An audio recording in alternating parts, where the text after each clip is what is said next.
Hey guys, welcome back. It's Mike with Kiss Dog Training. Today we're going to tackle another common question in dog training.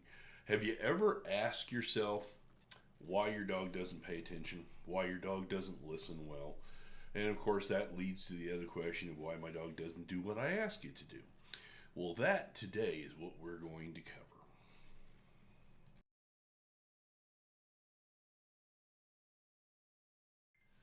Okay guys, let's look at this realistically. Before we can teach our dogs to do any skills or anything like that, the first thing we have to do is have their attention, right? Okay, so those people who jump right in and start teaching skills, I want you to sit, I want you to lay down, I want you to do a watch me, I want you to do a stay, I want you to do a leave it, without having attention, are kind of beating their head against a brick wall. In a sense, you have to give the dog a reason to pay attention, and once we have that attention, then we can start teaching skills. Okay, so it's not so much that dogs fail at attention, they really fail at the commands because we've gone too fast and we flipped the script. Also expecting attention or skills without some kind of foundation first is really silly. So the question is, what is that foundation? Well, that foundation is hand feeding, okay? And you've heard me talk about it a lot, but hang around and I'm going to get really specific about exactly what hand feeding is and why we do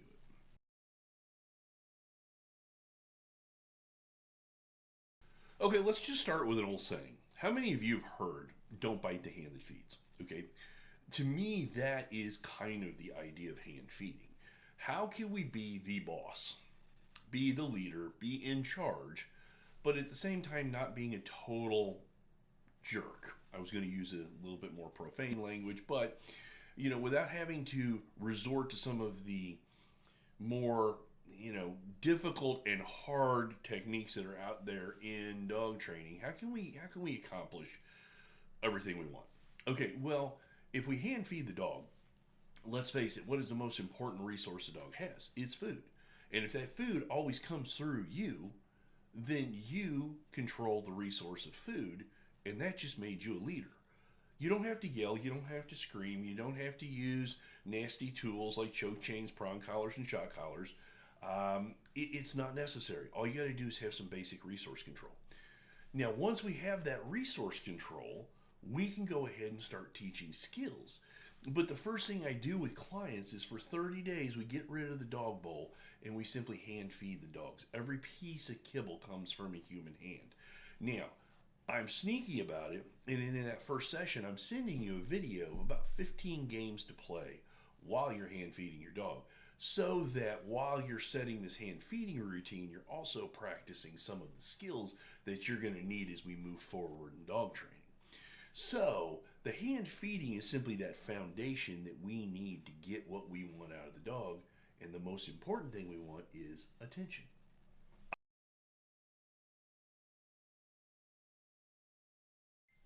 All right, let's dig into these games a little bit more. Now, I'm not going to go through all 15 right here, but if you're sneaky, you will go out to the YouTube channel, which I think you're already on, that's why you're watching the video, and you will look for the playlist called Hand Feeding, okay?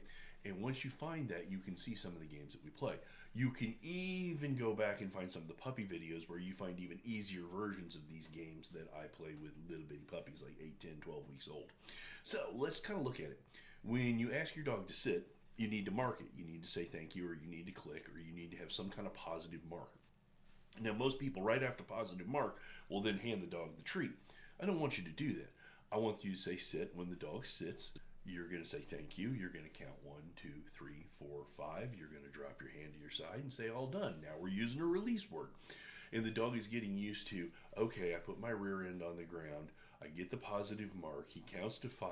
He releases me to his side. I get the piece of food. And you can see that a little better in the video, but what that is I'm cheating you towards a stay. That 5 seconds is the very beginning stages of stay. So that's one of the games that we can play. Down. We want to be able to teach our dog to lay down and calm down. And the same thing, I'm going to lure the dog all the way into a down, and I'm going to hold my hand with the treat right on their nose, and I'm going to say thank you. I'm not releasing the treat yet, but then I go 1, 2, 3, 4, 5, and then I move my hand back, and the dog gets up out of the down and comes and gets the treat. I'm releasing out of the command. Again, that's a trick with stay. The other one I love is the turnaround game. So once I've got like sit going, okay, I can do a sit. I can say thank you, 1, 2, 3, 4, 5, release the dog. But then I can turn my back on the dog, which at the very beginning is going to confuse the dog completely. Some will automatically walk around front, look you in the eyeballs, and sit their rear end down, and you can reward that releasing to your side. Other dogs you will have to kind of lure back around, but the idea is every time I turn my back, I want my dog to default to come around front, sit and look at me, and then I'll give him a treat. Then I'll take 2 or 3 steps away and I'll stop and I'll let the dog come around front and sit. I am teaching a default sit. How cool would it be to have a dog on a walk that would automatically sit every time you stopped? Well, this little turnaround game is one of those first building block foundational skills that teach that stopping at every driveway and getting a sit, or whenever I stop, you turn around, sit, and pay attention to me, not all the distractions in the world. And then I guess, a fourth one is what I like to call go find it and come here. So as I'm hand feeding the dog, I'll take a piece of dog food and throw it across the room and say, go find it. And they go get it. And then when they get it, I go, come here. And then I get them to sit and I say, thank you. And 1, 2, 3, 4, 5, and all done. So these are just 4 of those games that I play while we're hand feeding. And most people think it's the hand feeding that's the most important. It's really not the hand feeding. We're just using the hand feeding to get to what we want, which is a dog who's constantly paying attention to us to find out what we want. And when you have a dog who's constantly asking you, what do you want? You have a dog who's paying attention, and training is going to be a lot easier. So now there's going to be a few more videos on this topic, and we're going to go into the next round when you come back. We'll talk to you later. This is Mike with Kids Dog Training. Have a good day.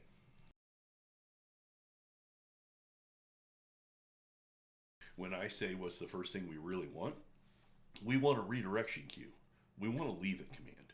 Now, a lot of trainers will make a leave it command all about no bad dog. Okay? My dogs love to hear the word leave it because it means if they quit paying attention to a trigger or a distraction and turn around and pay attention to dad, they get a reward. So some people will teach a leave it with kind of a grumpy voice. Got to be in control, got to be dominant, got to be alpha. And I'm the exact opposite. Now, I've already got a big voice, and right now I'm getting over a cold, so it probably sounds even worse. But when I say leave it, it's, hey, leave it. There's no gruff in my voice because it's not a no bad dog command. It is a quit paying attention to that, pay attention to me command.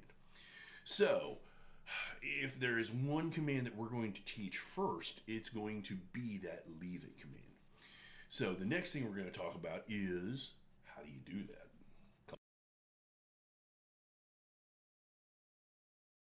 But basically think of it this way. Step 1 is your hand. Step 2 is your foot. Step 3 is the leash. And that's all inside the house. Now, this is a very beginning foundational part of leave it. Eventually we take it outside to the front yard, to the walk, distractions of dogs, people, kids, you name it. But today all we're going to really focus on is how do we teach this command inside the house as a foundational, very beginning stage. So, step 1, I'm going to put a treat on the ground and I'm going to put my hand over the top of it, and the dog is going to be sniffing all over my hand and trying to get to the treat because that's what they want. And I'm going to say leave it, and I already have another treat in my hand, and I toss it. And the dog goes away from my hand and chases the treat I just threw. So if you think about it, in this first stage of teaching leave it, me covering it and tossing a treat away, I'm just teaching them leave that alone and go over there and get your reward. Leave this alone, go over there and get your reward. That is step 1. Step 2, we then start dropping the treat on the ground, covering it with our foot. The dog is now sniffing by our foot, and I say leave it.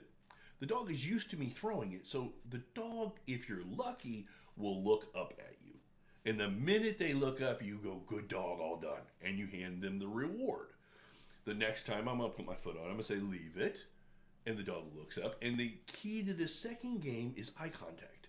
If the dog quits looking at the treat and looks at me, that's the key to getting the reward. So we're getting closer to an actual leave it.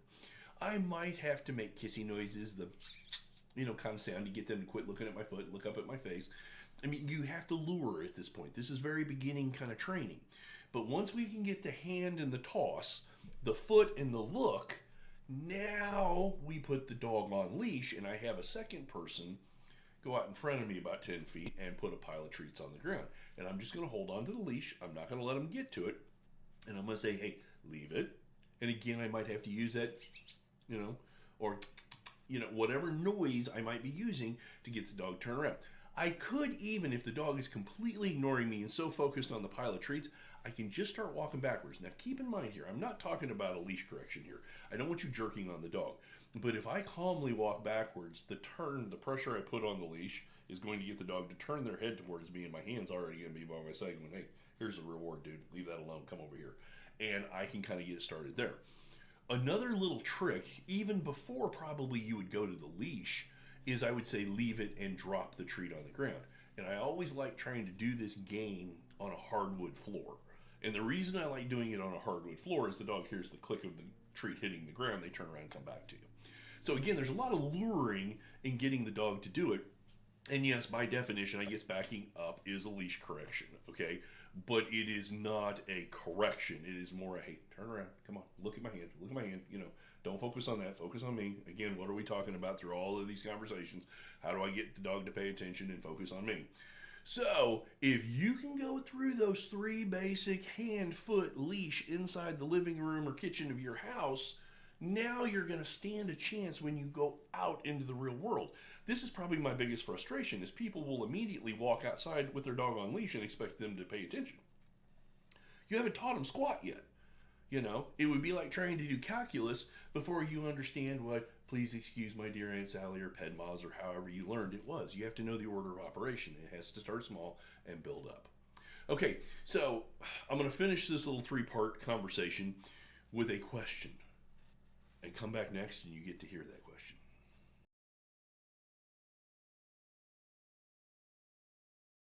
Okay, so I'm back. We're going to talk about part 3 of this little 3-part, does my dog pay attention, hand feeding, leave it, and then the question that always comes up, when can I quit using treats?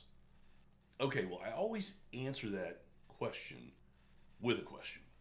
And I say, when can your boss quit writing you a paycheck? Seriously, I love my job. I think next to just about anybody I know, I like my job more than just about anybody likes their job because I get to play with dogs. But I still don't do it for free. I have bills to pay just like everybody else. We all go to work for a reason. And we all get paid because we either do a good job or a bad job. When we don't do a good job, we usually don't get paid. So, for somebody to think that at some point in this equation of owning a dog, that I don't know any longer have to reward the dog is just, I would say stupid, but I'm going to be nice and say silly. There's always got to be a reward. There's got to be that connection between you and your dog of you did it right, here you go. Now, at the very beginning of this process, we're obviously going to start with food because food is the most important and easiest to use resource that a dog covets. That doesn't mean as we move forward that the reward might not become a kind word or love behind the ears or a chance to play with a tennis ball or any other type of reward. But do not be silly enough to think that at some point you're going to quit rewarding good behavior. I mean, let's face it, it's Psych 101. The things that are the most rewarding get repeated, and the things that are the least rewarding go away or extinguish because there's no reinforcement. Okay? So it's a kind of good way to kind of tie this topic up in a bow of, it's been one of those things in dog training for a long time of, well, you can fade the lure at a certain point. Notice what I said there. You can fade the lure, but you can't fade the reward. And this is a good opportunity for me to kind of make sure you understand this. I'm going to use the example of getting in a crate. With a puppy, I might toss a treat into the crate. Okay, I just lured the dog to go into the crate. If we lure too much, that becomes a bribe, and then the dog starts looking to see if you have food in your hand. As quickly as possible, we have to turn that lure into a reward, which means the dog has to give me the behavior first, then I give the reward second, which means I might have to stand at the back of the crate, lure the dog, and then come around front and give them the reward. In the case here, with Leave It, you saw me covering, well, you haven't seen me, but you heard me describe it, go watch the video. I cover it with my hand, I say leave it, and I toss the treat. That's kind of a lure. But very quickly, I'm going to covering it with my foot, and now you have to quit looking at that and look at me, and now that's a reward. So I think it's a really important distinction that luring is part of training, it's part of learning, it's part of the process, but it can't be used too long. And in fact, what I've usually heard research people talk about is 6 to 12 repetitions. You should be getting away from the luring, going to a reward, so it doesn't become a bribe. But don't ever think that you're going to get rid of the reward, because that's how we keep behavior strong. So it's Mike with Kiss Dog Training. Hopefully these 3 little topics helped you, and you come back next time and we'll talk about something else. Have a great new year. Happy New Year. Let's hope for 2026 to be awesome for everybody.